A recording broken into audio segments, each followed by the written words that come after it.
Hi, I'm Dr. Mike. And I'm Josh. And this is NFGeeks. Josh, thanks again, once again for coming on. And this is now episode 2 of why Jesus is an ENFJ and why we're making that claim, trying to sell it. Okay. And there's a lot. This is the thing. Like, there's so many reasons to why it's true and why we can sell it, Which is why it's preposterous that we should have to sell anything at all. Kind of. Like, this is even crazier. Even his NF status is under debate. Like that should be blasphemous. For you to think that Jesus is anything else than an NF, you know nothing about typology. You know nothing about MBTI or Jesus or anything. You know nothing. Coming in at 0. Not only right? do you not know the numeral, you know nothing. You have negative knowledge from now on. You are banana cakes if you don't even think he's an NF. That's just bad. It's pretty. I find it very strange. I've heard Jesus being every other type though. NT, SJ. Yeah. SP. Right. I've heard it for all as the if other temperaments. As if Jesus was laying around in the sun all day, taking siestas in Jerusalem. What the hell's wrong with you people? Playing hacky sack. Yeah. SJ, really? What, was he taking orders from Peter? He's an SJ? No. Oh, the Romans. Yeah. Even better. Yeah. Well, it's pretty. It's kind of a. If he was an SJ, when the Jews were like, "Stop it," he would have been like, "You're right," and so he would have stopped. Not an SJ. It's a tough sell. Like, I can see the debate between INFJ and ENFJ. At least there's something. At least there's still an NF world. Yeah. In terms of values. But outside, it gets a little strange. It gets hard for me to fathom. Yeah, really. Like, and those are really the only two types you could even debate because there's no way Jesus is an INFP. Like, no. If Jesus was an INFP, when the Romans started coming from him, he would have hid in the grass. He would have hid. He would have ran away. Yeah. And as an ENFP, he would have been way too goofy. He would have been like, heaven, He would have been. That's true. There wouldn't even be a debate whether or not he was in love with Mary Magdalene, because it would have been in like every other letter to the Corinthians would have been like, oh, Jesus and Mary Magdalene were making out all day today, No, there wouldn't have been a question about that either. So. Right? No, that's absolutely true. Some people have said that Jesus was an ENFP. I don't even argue, even though I'm an ENFP. I was like, that's crazy. That's crazy. It's too and the thing is, he's too punctual and has too much self-control to be really. ENFP. He does, and I don't have the emotional strength that Jesus would need, and I don't have the depth even. I'll say that. I mean, I'm deeper than the other types, but amongst the NFs, I don't think ENFPs are the deepest of the NFs. I think we're the most shallow of the NFs. Although you come in a close second. Okay, in terms of like thought, like intellectual thought, you're saying? I don't mean shallow in terms of intelligence, but shallow in terms of emotional depth. Like, I care about people, but I'm not super deep. I'm not a super deep get into my soul and really think about things for long periods of time. Like, I don't do that. I do it for short periods of time because I'm an NF too. But I don't do it in a way that I think Jesus could. Jesus did. I don't do it. I couldn't do it. I couldn't do what he does. I certainly would be. I mean, in terms of values, I could, but I couldn't. I don't think I'd have the strength to convince people like that. In terms of following, like, he led by example. Right. And I think the reason why he's an ENFJ is because if I put myself in that position, I could see myself doing it if I believed in whatever the cause was. Yes. Which he clearly did, because the one thing about he clearly believed in his cause because, obviously the spurring of Christianity. But in terms of how that relates to ENFJ is because if I believe in something wholeheartedly and I believe in it to be true, I'll do anything to make it happen. Like if it means that much to me, like, I'll go balls to the wall and make it happen. Yeah, and that's a good. See, now I'm going to play devil's advocate. The people who vote for INFJ for Jesus, now they'd say the same thing because an INFJ would. But what I would argue is that, again, going back to the, like, teaching the 25 people around him, the preaching to 1,000 people. They would be just as dedicated, but they wouldn't be the leader of the movement. Right, exactly. You know what I mean? They would lead by example alone. They wouldn't be able to gather people up. Right, they wouldn't be the motivate people. rallier. Right, there's no way they could do that. And the ENFJ would, and that's what Jesus did. Yeah, and that's, and the argument is always, well, he could have an INFJ with a really strong extroverted feeling could do it, I suppose, but why would you need that when you could just have an ENFJ with extroverted feeling at that level?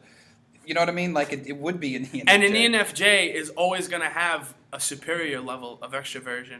Right, if extroversion and extroverted feel, right. They're always going to beat it, so it's more likely that it would be an ENFJ. Right. Again, I don't know how many times we have to say this, but we'll keep saying it. All right, so do you guys think an INFJ can be more extroverted than me? Really? Even the most extroverted INFJ couldn't touch him. Not even close. Yeah. In fact, let's Seriously. Sir, where INFJ is in the story, might as well, because we got to throw them a bone, because all the great saints are INFJ, so we got to throw them a bone in the story. John the Baptist was an INFJ, most likely, because first of all, he dressed like an INFJ. He was an asshole like an INFJ, and he was judgmental. It was about judgment. That's why you had to baptize, because you were being judged, and you had to, the focus was on the judgment more than the salvation, and then Jesus changed it into the salvation more than that. So I think John the Baptist was an INFJ. He's defiant, tells Herod to go screw himself, gets his head cut off. He knows he's going to get his head cut off. He doesn't care. Right, that's INFJ. Boom. Not that obviously Jesus made his own sacrifice, but I think the model for INFJ fits John the Baptist. Which isn't bad. No, Jesus is very important in the story. One of the most important people in the Bible. Yeah, really. No John the Baptist, nothing happens. So, you got to have him. Yeah. All right, so let's talk about ENFJ some more. All right, so one of the things that ENFJs are known for is that strong outward expression of feeling. That's what we're talking about right now. How do you feel that manifests in your life, and how do you connect that to Jesus, that strong expression? Well, whenever I talk to someone, I always use emotion. I'm never really coming from like a monotone or I never speak in a monotone, and I'm never really coming from a neutral place. Every time I speak, you can tell I'm very animated. I use my hands a lot. I always use phrases, and I'm always coming from a place of either I'm either disappointed in something, so that's why I'm speaking, or I'm angry about something, so that's why I'm speaking, or I'm happy about something, or I feel the need to do something, or I feel like you should be doing something. There's always an emotion driving why I'm speaking. I'm never just talking to talk. You know what I mean?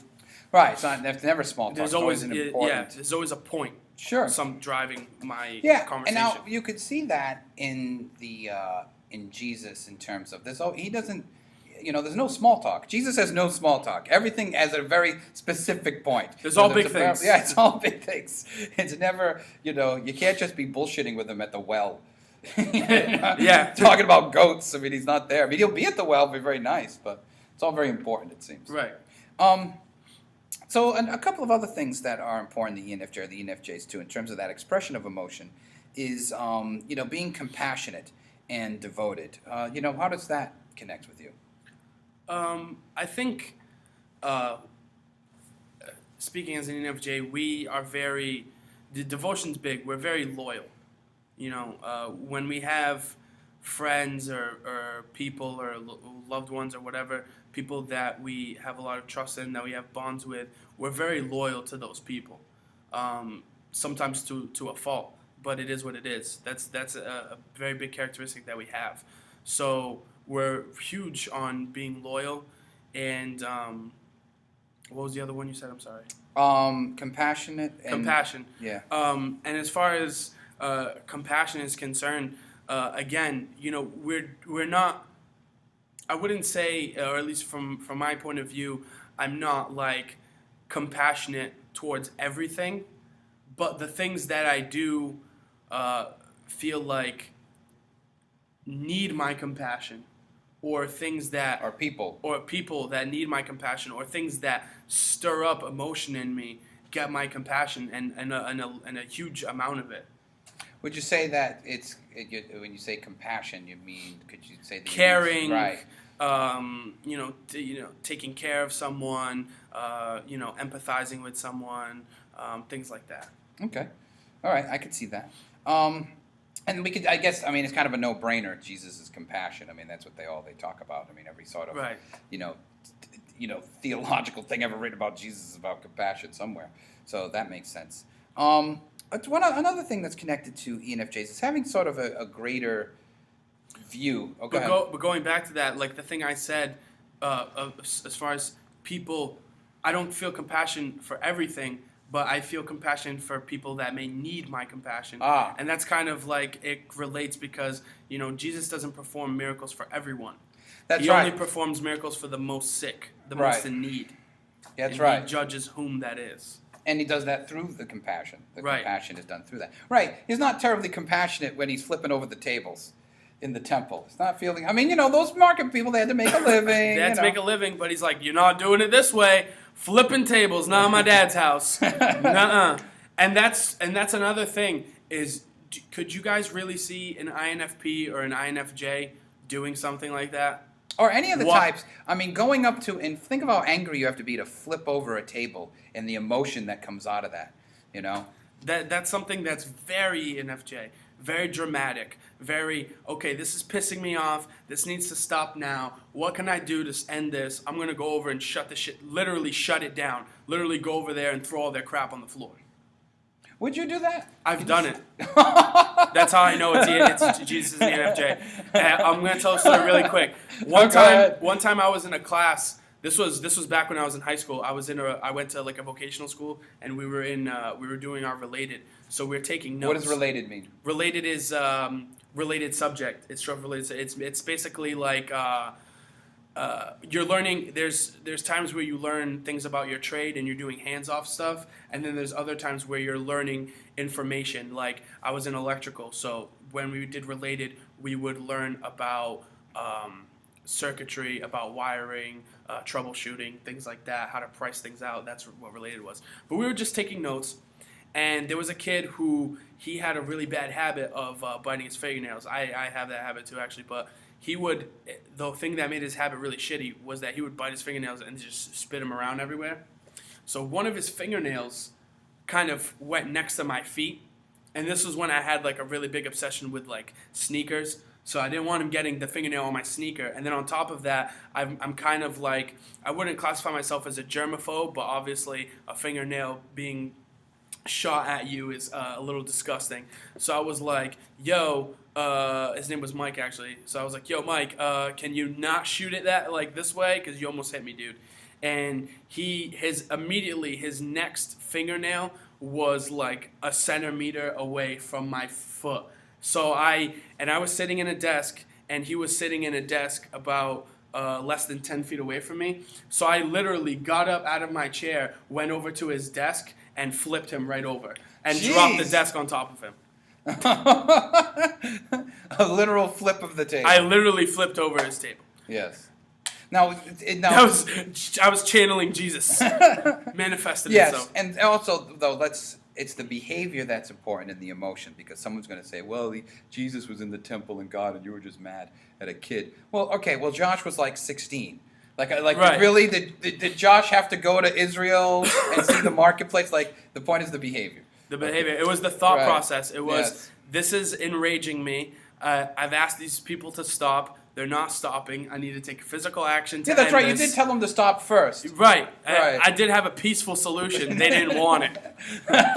So I need this to stop now. How can I physically end this? And I did it. And literally in the same way.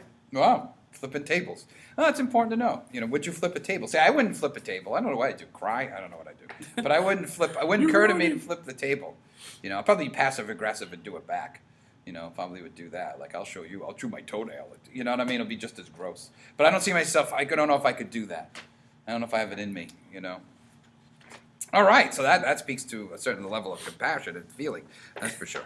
All right. So one, I don't know if I remember if I mentioned this, about caring about humanity. Like, ENFJs are sort of known for having sort of this big picture about people and the world and the way the world should be, and having humanity be in this better place. And obviously, Jesus talking about salvation, that's an obvious connection. How does that connect to you being an ENFJ? Because that connects to being an ENFJ. Caring about the good of all humanity, that could be seen in Jesus himself. So how about you? I actually, it's something it's really relevant and it's connecting, is that I actually am very involved in Alzheimer's research. I do a lot of stuff Really? I didn't know that. Yeah, I actually wear the purple bracelet you guys see on a lot of these videos. It's actually for Alzheimer's awareness. Wow. And I do like NDLZ contributions, walks. I've actually volunteered myself for like a controlled research study, things like that. So I'm like very involved in getting awareness for it and trying to make donations and stuff like that. It's just a personal thing of mine, mission kind of, to try to end Alzheimer's and dementia. And Human Genome Project is also a big thing about the genome mapping, which could end tons of diseases if we could get it down. So those are kind of two big things that you genuinely care about. Yeah. And not that is reflective in Jesus or anything like that, or Christianity or values that would relate to Jesus in any way. So, yeah. How are you? Again, let's just pause for a minute. Like, how are you not seeing it? Like, how are you not seeing it? This is like the climate change people. You know what I mean? Like, how are you not seeing it? The ice is gone. Yeah, it's totally gone. Jellyfish are filling the oceans. Did you read that today? Jellyfish are like taking over all the oceans. Because of the heat. How are you not seeing it? This is the same kind of. There's no polar bears or penguins. Right. They're all dead. How are you not seeing it? All right, I want to get to this point. ENFJs are very much known as one of the big ENFJ ones. Is about facilitating growth, meaning being people who create growth in others, and especially by gathering people, bringing people together. Okay, that's what the word preacher actually comes from. The word gathering people. Mm-hmm. So this is very important because of Jesus. I mean, so why is Jesus an ENFJ? That's like his main gig. Right. You know what I mean? Facilitating people by gathering them together. Okay, gathering them up, gathering the apostles up. It's always about gathering. So how do you connect with that? Well, whenever I'm with like my really close friends, I always like to talk about big ideas. I always want to expand on things we talk about. Like I have one friend in particular, me and him, we always talk about, deep stuff. Like we talk about alien astronaut theory and different places that could go. We talk about just, stuff on the planet, like stuff on just how like organic organisms work. The other day I had this really deep conversation about how, humans and trees, like we're really different, but when you break it down far enough, we're both made of like atoms, so like, and molecules. So if we're both made of the same thing, aren't we kind of the same thing? Now, if that's not NF, I'm shutting down NFGeeks. I'm throwing away my Apple computer. I'm done. If that's not NF, we have discussions like that all the time, and I think it's important to have thoughts like that constantly, because if you're not having thoughts like that, questions like that, debates like that, you're just living in this stagnant, blind place, and that's no good for anyone. And another part of ENFJ is that and Jesus is that Jesus didn't think that people were stuck where they were. He saw the potential. They had been stuck because they were doing things that were bad and hurting themselves, but then they could become unstuck and grow. Mm-hmm. Nobody's stuck. So ENFJs are also known to like really recognize that people have potential in a positive way. Do you see that?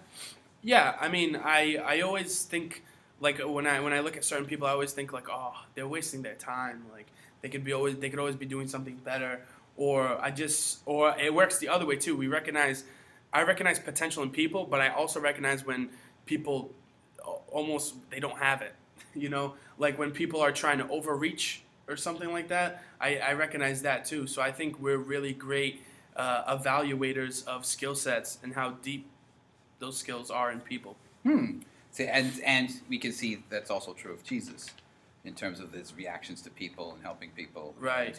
And the reason why he picks Peter to be his apostle, because obviously he sees that in him from the beginning. Right. Even though on the outside, boy, you wouldn't see that. He was kind of a blockhead, but he's and of the 12 from the beginning, he's probably the least likely to take on that role. Yeah, and that's okay. Let's pause for a minute, because this is an NF thing, and I think an ENFJ thing. We've kind of talked about this, but the ability to know what's up with a person and make these in spite of what's on the outside. I mean, that's a very NF thing in general, certainly. And because one of the things people say about Jesus is that, well, it was a miracle that he knew that Judas was going to betray him. No, he was an NF, and we know who the bad apples are all the time.